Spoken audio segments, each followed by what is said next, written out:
Can a budget phone actually deliver top tier gaming performance?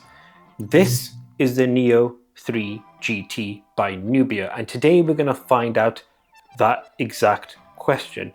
On the face of it, when you look at spec, yes, you get a 6.8-inch AMOLED display at 120 Hz, which is sick. You get a 6000 mAh battery, 80 watts of wired charging, including bypass charging.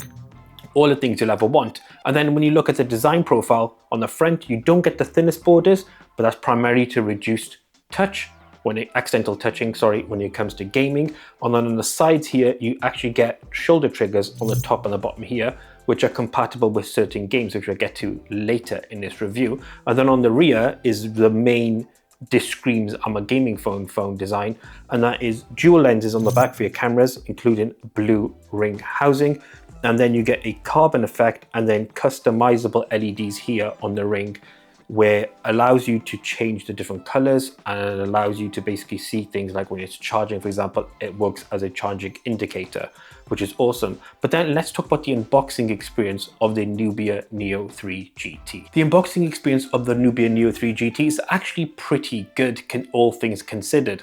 Now, there's nothing shockingly amazing in here, but you do get everything you'll ever need. So you get out of box, beyond the phone of course, you got your manuals and your SIM ejector pin. On the manual it does give you a quick intro to a gaming phone, which is handy I guess.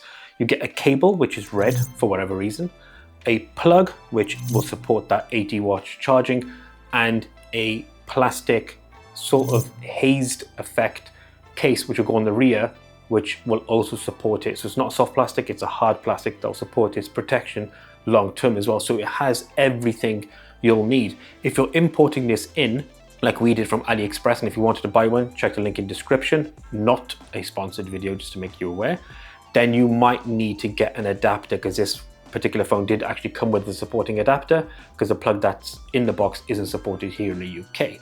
Now, when it comes to every other component of the Nubia Neo 3 GT, it screams gaming phone, and actually that leads us very nicely on to talking about the OS on this phone, which is actually running Android 15. And as stated earlier, the Android OS that runs on here is Android 15, but it is heavily skinned with gaming focuses in mind. Not every app, but most apps are heavily skinned with gaming focus in mind, which is actually pretty cool. But navigating around the phone as a whole in its totality is actually super smooth.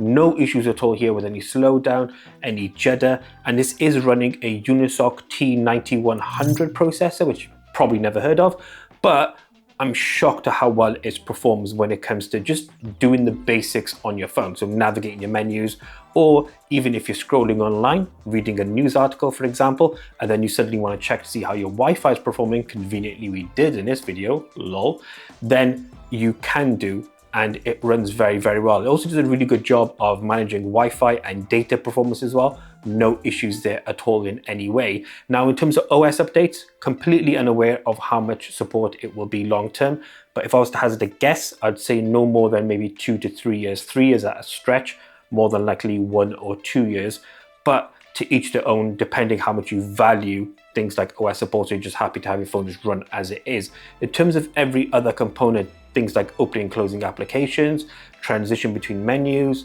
or if you're doing multi-window support, for example, which you can on here, it runs very well. In fact, almost seamless.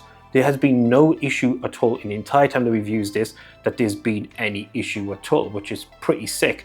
And then just one other thing we wanted to touch on, and that's there are some AI components built into this phone as well. Very basic. So you're talking just text to speech, and essentially that's really it.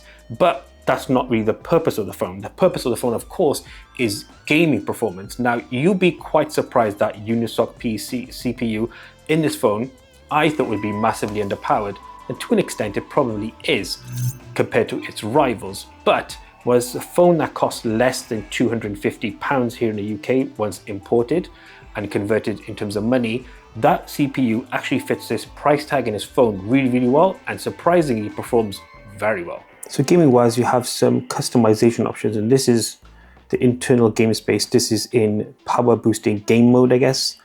It gives you the megahertz, etc. And it's probably a bit user unfriendly, but it gives you tons of options on the right hand side here. But also what you can do with this mode is you can actually have the FPS here to show you the date, time, FPS, battery life, and how long you've been gaming, which is super, super cool. But let's jump into some quick multiplayer gaming. So this is running medium graphics, high, very high FPS. That's the max you can get on this particular phone. So 64 FPS, 61. From previous experiences, this is comfortably sitting at 60 FPS. Screen looks sick. Graphically looks really good as well. Oh, gotcha, sucker. Though I'm prone, but I'm not.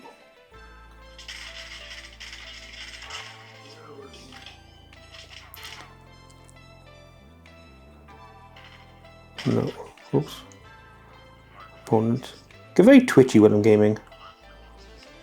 But there you go. That's all this. What up, squad? Yeah, it looks super good. The brightness is mid to high here, but it looks awesome. To be fair, AMOLED panel, 120 Hz. Oh, got some naughties here. Oh, I got owned. Ignore me getting shot. So also you have the option here of having triggers, which live up here, top left and right. If you jam these on, you can get the feel and touch of each. However, they're only compatible with certain games. At the moment, only PUBG. Never play PUBG, don't intend to play PUBG, but just wanted to show you what you can achieve with those triggers. So if you tap them here, you can see the response on the screen as well. To give you an idea, and they feel super nice, you get nice haptic feedback as well. Super interesting, but limited in terms of compatibility. So you can adjust these, you have various settings for left and right, for example, and you can just tap them off if you don't want them. Then you can just rest your fingers there without having any feedback. But yeah, it looks really, really good. Like graphically, looks super good, runs very well. Locked in at 60 FPS, as you can see there. May dip a little bit every now and then, but generally sits around 60 FPS. Really good. This side panel here can be a bit fiddly to pull out, as you can see here. Me trying to drag this out.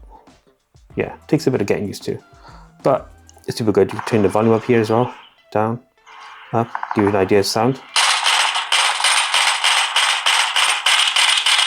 So the Nubia Neo 3 GT, let's touch on some of the downsides of this particular phone. I'm going to start off with that Unisoc CPU. Essentially, it is a little underpowered. In fact, you can get some gaming centric phones to an extent here in the UK that will perform much better than that CPU will.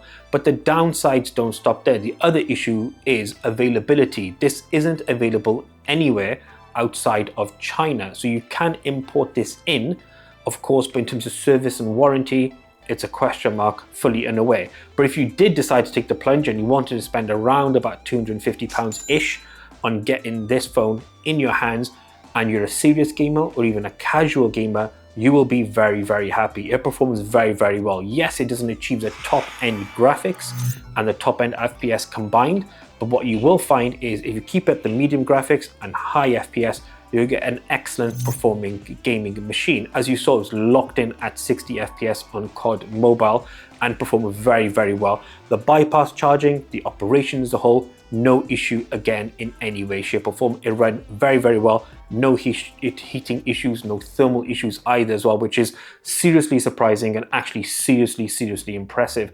And the design we'll touch on as another highlight. It looks really, really funky and great. And then the display looks awesome and is awesome, super vibrant and punchy as well. So a ton of reasons to buy. We haven't even mentioned the 80 watts of wired charging either. But if you were interested in the Neo 3 GT, then check out our link in description to buy it. Again, this is not sponsored, but just wanted to encourage people that if they wanted a gaming phone, they can find one in the description to make it super easy for you. But let us know your thoughts on this Neo 3 GT. Would you buy something like this, or would you default to something else as your mainstay flagship or flagship-esque phone that offers you all the gaming performance you ever need, or would you buy a gaming-centric phone? Until the next one, as always, we out.